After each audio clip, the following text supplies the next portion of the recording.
చెప్పండి. గిరిధర్ గారు ఏంటో చెప్తారా, నేను అడగనా?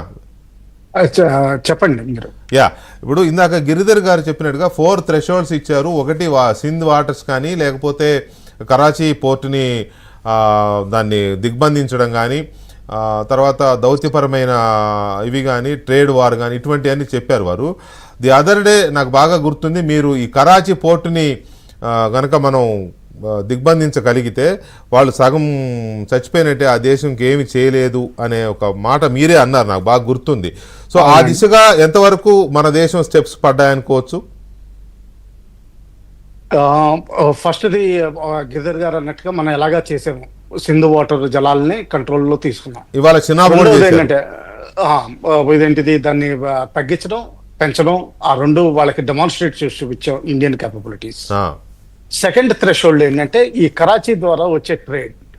వాళ్ళు అందుకని ఏం చేశారంటే కౌంటర్గా టర్కీ నుంచి ఒక కార్వెట్ అంటే చిన్న టైప్ షిప్, అంటే పెద్ద ఎక్కువ మిసైల్స్ ఉండవు, ఇందులో మిసైల్స్ అవండి కొన్ని ఉంటాయి, అవి తీసుకొచ్చి కరాచీలో పెట్టారు. అంటే ఏంటంటే మన కరాచీ బాంబింగ్కి ఈరోజు కొంచెం వెనుకాడాల్సి వస్తుంది ఈ రోజుని చేస్తుంటే. అలాగే అందులో కొన్ని మిసైల్స్ కూడా డెలివరీ ఇచ్చినట్టు రిపోర్ట్ వస్తుంది. అవును. ఇప్పుడు పాకిస్తాన్ నుంచి బయటకి ఏదైనా ట్రేడ్ వెళ్ళాలంటే అది ఆల్మోస్ట్ వాళ్ళు కూడా తగ్గించేసినట్టే ఉంది. బయట నుంచి రావాలన్నది కూడా మనం బ్లాకేడ్ చేయొచ్చు. ఆ బ్లాకేడ్ చేసిన రోజుని కేవలం వాళ్ళకి ఒక్కటే దారి మిగిలిందండి, చైనా నుంచి సీపెక్ రోడ్డు ద్వారానే తీసుకురాగలరు, లేకపోతే బై ఎయిర్ తీసుకురాగలరు, అంతే. ఇంకా అంతకంటే మార్గాలు లేవు. దీనికి వల్ల ఏంటంటే న్యూక్లియర్ వాళ్ళ థ్రెషోల్డ్, అంటే వాళ్ళ డాక్యుమెంట్స్లో ఏవైతే పాలసీలో స్టేట్మెంట్లో రాశారో 2 ట్విన్ కండిషన్స్ మీట్ అవుతున్నాయి. దాని తర్వాత థర్డ్ కండిషన్ మీట్ అయ్యే అవకాశం ఉంది. ఏంటంటే మన పిఓకేని వెనక్కి తీసుకుంటే వాళ్ళు వాళ్ళ దేశాన్ని బ్రేక్ చేస్తున్నాం అన్నట్టుగా వాళ్ళు లెక్క పెట్టచ్చు. ఆ విధంగా అయితే థర్డ్ కండిషన్ కూడా మీట్ అవుతుంది. ఇంకా ఫోర్త్ కండిషన్ అంటారా, ఆల్రెడీ వాళ్ళ డిమోరలైజేషన్, పాకిస్తాన్ ఆర్మీ డిమోరలైజ్ అయింది, వాళ్ళ క్యాజువాలిటీస్ ఎక్కువయ్యే అవకాశాలు ఉన్నాయి మనకున్న ఫైర్ పవర్, మనకున్న నేషనల్ మైట్ తోటి చూస్తే. సో ఆ విధంగా 4 కండిషన్స్ కూడా మీట్ అవుతాయి. సో డెస్పాండెంట్ స్టేట్ ఈ రోజుని వాళ్ళ చీఫ్ ఒక ముల్లా, అంటే ఆయన హఫీజ్ ముల్లా అండ్ ఆర్మీ చీఫ్ ఎప్పుడు ఇది చాలా రేర్ కాంబినేషన్. ఆ రేర్ కాంబినేషన్లో ఏం చేస్తారన్నది కొంచెం డౌట్గానే ఉంది. వాళ్ళు మన మీద ఇంకా అన్ని నిండా ములిగిన వాడికి చలి ఏంటన్నట్టుగా వాళ్ళు ఏదైనా చేయొచ్చు. ఆ విధంగా మనం తయారుగా ఉన్నాం. ఇంకోటి ఏంటంటే ఈ మాక్ డ్రిల్ అన్నది కేవలం దీనికే కాదు, న్యాచురల్ కెలామిటీస్ కూడా పనికొస్తుంది. 2-3 సంవత్సరాల క్రితం ఒరిస్సా సీ కోస్ట్లో దాదాపు కొన్ని లక్షల మందిని ఎవాక్యువేట్ చేసి డెప్త్ ఏరియాస్కి తీసుకెళ్లారు, ఒక ఆర్గనైజ్డ్ పద్ధతిలో చేశారు. దీన్ని కూడా అదే విధంగా లెక్క పెట్టుకోవాలండి. ఇప్పుడంటే స్పెషలైజ్డ్ ఏజెన్సీస్ వచ్చినాయి, ఎన్డీఆర్ఎఫ్, ఇవన్నీ.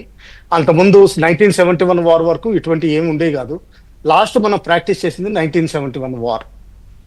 ఈ విధంగా అనుకోవాలండి. దీంతో పాటుగానే ఇంకోటి ఉంది ఏంటంటే ఇప్పుడు వరకు ఎవరు టచ్ చేయట్లేదు, పాకిస్తాన్కి chemical war and biological war A capability ఉంది.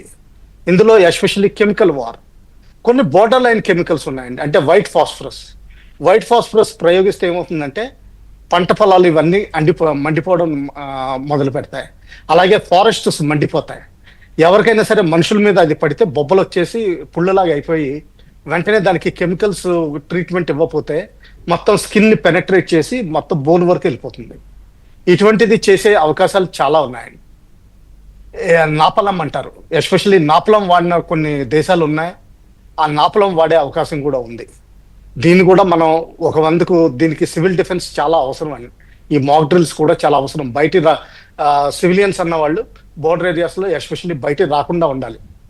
ఇది మీరు చెప్పిన ఈ కెమికల్ వార్ ఏదైతే ఉందో, ఆ కెమికల్ ఫర్ ఇన్స్టెన్స్ వెపన్ అనే వెపన్ లాగా ఉండకపోయినా అదేదో సమ్ పౌడరో లిక్విడో ఏదో ఒక యాసిడ్ లాంటి, సల్ఫ్యూరిక్ యాసిడ్ లాంటిది ఏదో అయి ఉంటుంది అనుకుందాం కాసేపు. దాన్ని స్ప్రే చేయడమో లేకపోతే దాన్ని హెలికాప్టర్స్ ద్వారానో వేటి ద్వారానో పొలాల మీద, అడవుల మీద చల్లడం, మనుషులు, ఆర్మీ కావచ్చు, సివిలియన్స్ మీద కావచ్చు చల్లుతారు. దాని ద్వారా ఈ నష్టం జరుగుతుందని మీరు అంటున్నారు. మన దగ్గర లేదా, అది ఉన్నా మనం బయటికి చెప్పమా? లేదండి, మనం చేయట్లేదు, మనం చేసే ఉద్దేశం లేదు. బయలాజికల్ వార్ఫేర్ కూడా మనం ఎగనెస్ట్ గా ఉన్నాం. ఎందుకంటే కెమికల్ వార్ఫేర్ కి ఇంకా కొంచెం లిమిటెడ్ ఏరియాస్ ఉంటాయి. ఎంతవరకు స్ప్రే చేయగలుగుతారో అదే ప్రాబ్లం వస్తుంది. ఎక్సెప్ట్ నాపలం అన్నది థిక్ ఫారెస్ట్ లో ఎక్కువ ఉంటే అమెరికా లాంటి దేశంలో అది ఫారెస్ట్ ఫైర్ స్టార్ట్ అవుతుంది. మన దేశంలో అంత పెద్ద ఫారెస్ట్ ఏరియాస్ లేవు. కానీ బయలాజికల్ వార్ఫేర్ అన్నది దానికి లిమిట్స్ లేదండి. అది పాకిస్తాన్కి కూడా ఇంపాక్ట్ చేయొచ్చు. అవును కదా, అది వాళ్ళకు కూడా ఇంపాక్ట్ అవుతుంది, అందులో డౌట్ ఇంపాక్ట్ అవుతుంది. దానికి అయితే ఈజ్ ఇట్ ప్రూవెన్ పాకిస్తాన్ దగ్గర ఆ టైప్ ఆఫ్ ఇది ఉంది అనేది ప్రూవెనా? అది సీక్రెట్ అనుకోవాలండి, మా ఉందో లేదో మనకు తెలియదు. అదే వాళ్ళు చెప్తారులే, స్టేట్మెంట్లు ఇస్తారు, భయపెడతానికి ఏదో చేస్తారు, నిజంగా ఉందా లేదా అనేది కానీ మనకు ఈ తెలియదు. బయలాజికల్ వార్ఫేర్, కెమికల్ వార్ఫేర్ అన్నది ఏ దేశం కూడా ప్రత్యక్షంగా చెప్పదు. ఎందుకంటే దీని రెండింటి మీద టోటల్ బ్యాన్ ఉంది యూనివర్సల్ గా. న్యూక్లియర్ వార్ఫేర్ మీద ఇంకా న్యూక్లియర్ పవర్స్ వీళ్ళు ఇంకా అనౌన్స్ చేస్తూనే ఉంటారు, భయపెడతానే ఉంటారు. కానీ 2 టైప్స్ ఆఫ్ వార్ఫేర్ మీద యాక్చువల్ గా ఎక్కడా లేదు. అంతేలే, సద్దాం హుస్సేన్ నా దగ్గర బయో వెపన్స్ ఉన్నాయి అని సద్దాం హుస్సేన్ అన్నందుకే కదా వెంటబడి లోపలికి వెళ్ళి పట్టుకొచ్చి చంపేశారు.